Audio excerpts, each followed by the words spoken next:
Have you ever been presented with something and upon taking it, you realized it wasn't what you wanted, but you couldn't quite figure out why? See, the thing is, something became apparent or an offer was presented to me, but I kind of knew how to navigate it because of something. Before I get into all that, my name's Salvatore. I'm a humble 9 to 5 office worker, someone that likes to wear a suit it's like wear a tie with his suit, sip espresso, ride my bike to work. Not only that, but also lace up my running shoes and cross the finish line faster than I ever thought possible. Someone who likes to cook plant-based food, cook for my girlfriend and have culinary adventures and the like, who seeks to conquer the mountains and conquer life in the process. A storyteller, someone that kind of wants to help young guys like you, like my younger self, that are struggling either with addictions or things that they know that it shouldn't be doing, like playing video games, watching a lot of anime, and kind of transitioning into that kind of better self that you always imagined you could be, and having kind of the guidance to assist with that. So kind of in all this, I kind of want to share something that was presented to me and kind of like how there's this one thing that actually kind of helps to make everything a lot clearer. So what kind of happened, the first phase is this hesitation I felt. What happened was I was kind of on a waiting list to be asked to become a cycling instructor. And it was like a cycling instructor for an indoor cycling class, and kind of being presented with the offer to try out or progress to the next stage.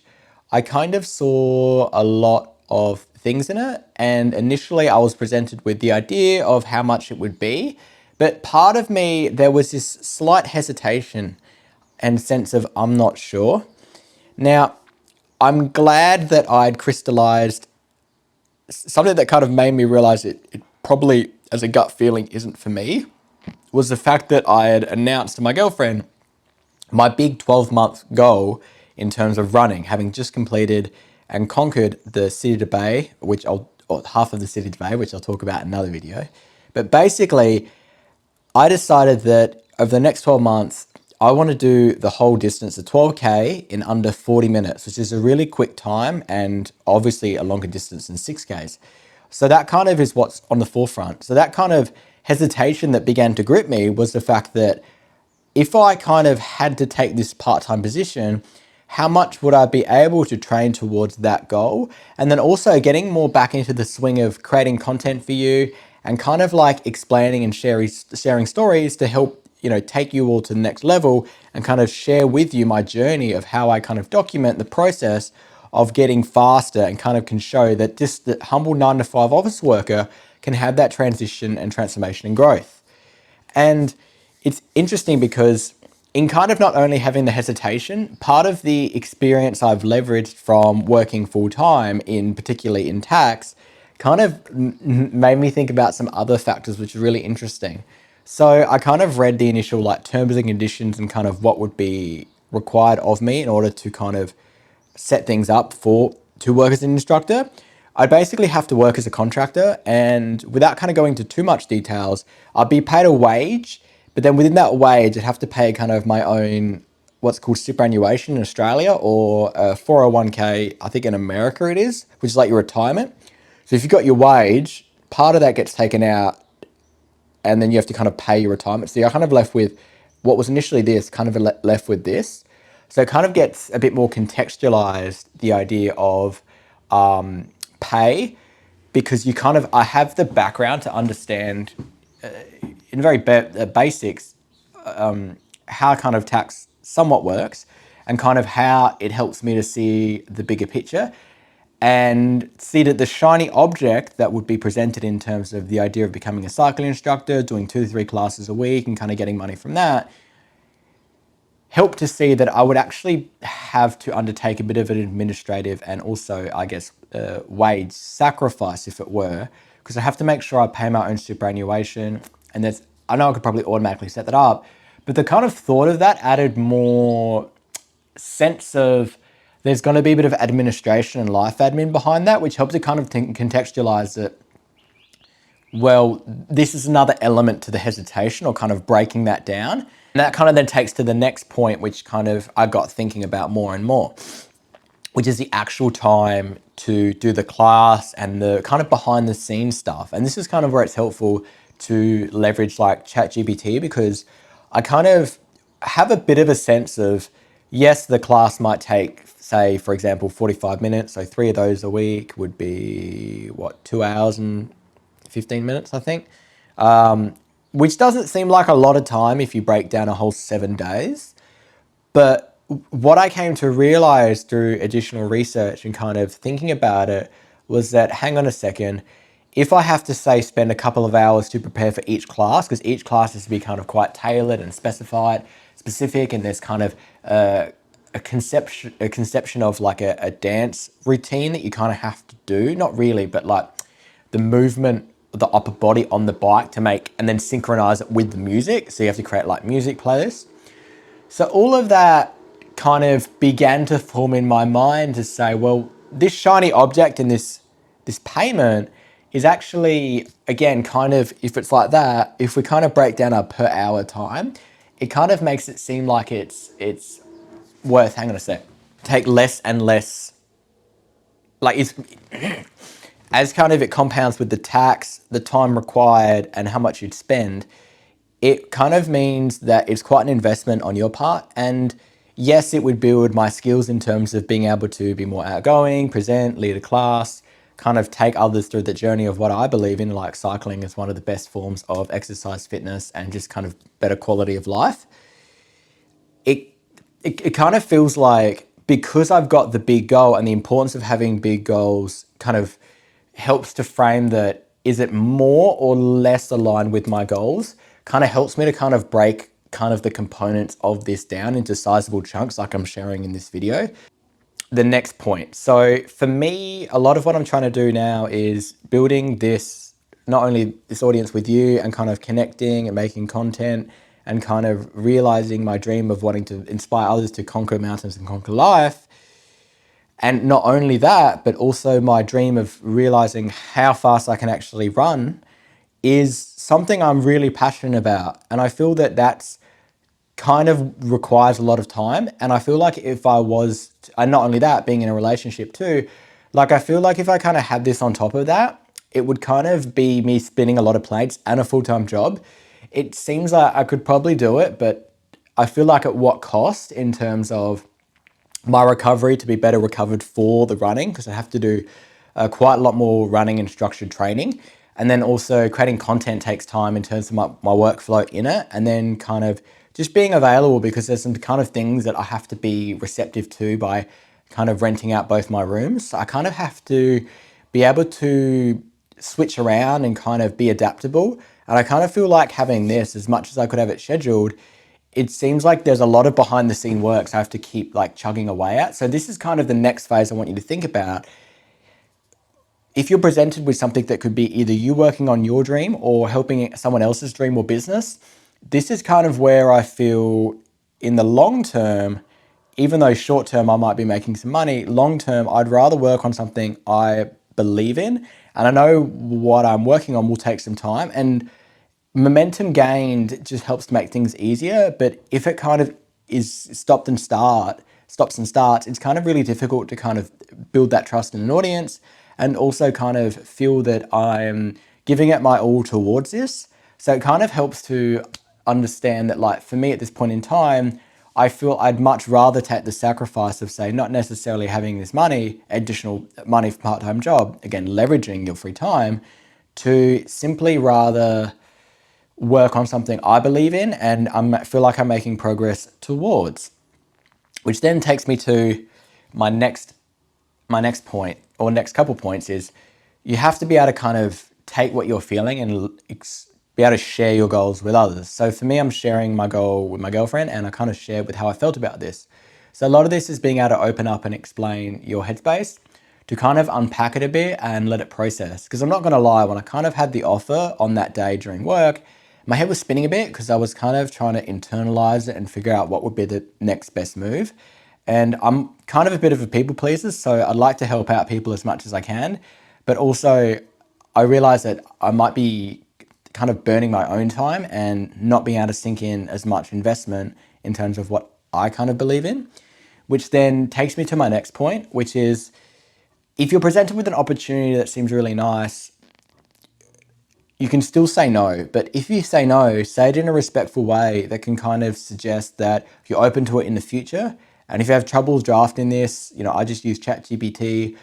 And the point is, like, I'm trying to explain that, like, at the moment, because I've got these certain set goals, like, my life is kind of quite almost predetermined and crystallized around my free time to work on the running, content, reflecting, filming, editing, spending time with my girlfriend, being around like with my family, helping or working with my housemates' tenants, making sure they're okay. So like all these things kind of start to add up and you kind of start to be able to see the bigger picture better. So that's kind of why like it's helpful to kind of have that relationship. And I guess the final point before I conclude is that I kind of want to talk about the idea of, I've kind of touched upon this before, but the whole, not only you working on someone else's dream, but you versus them. This is where I started to think about what would it be like actually in the role and how much do I fully believe in it opposed to what I'm creating. So that would be a structure that's kind of, a franchise and part of something more bigger than myself, which is, a cool community, whatever.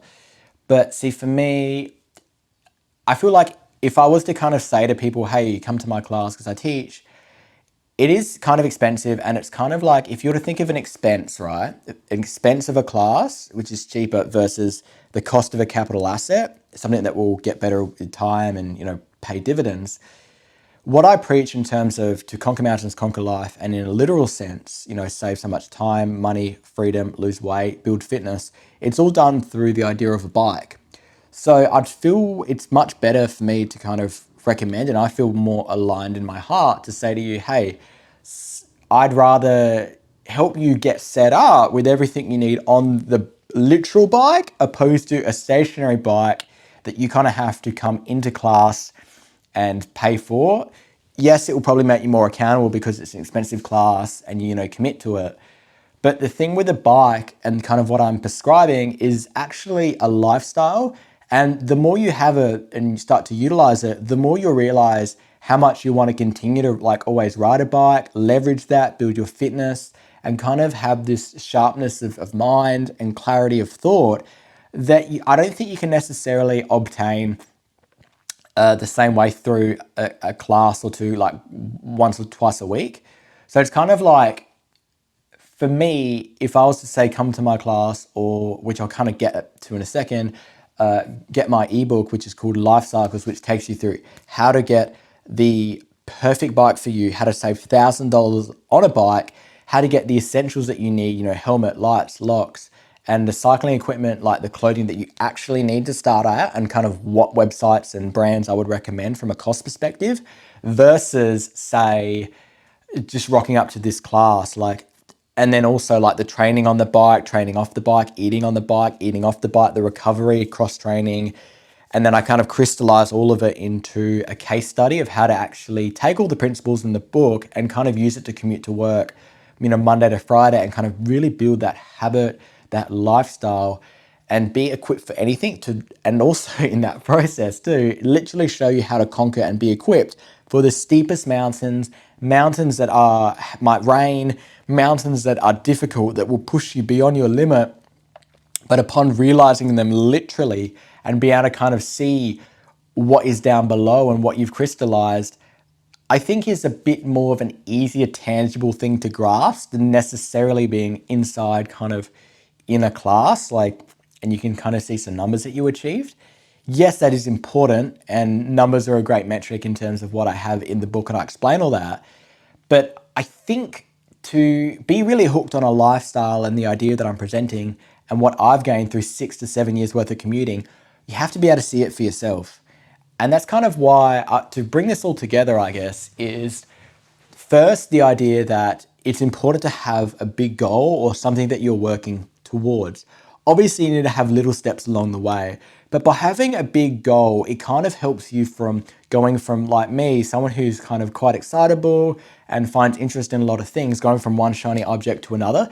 It kind of helps me to focus and make better decisions in terms of, will this help my goal or not? Should I be more aligned to this? Should I do this or that? And then that kind of helps me then to unpack the idea of, and from my experience, the money side of it, the time, the, working on someone else's business versus my own, which is quite green right now and young.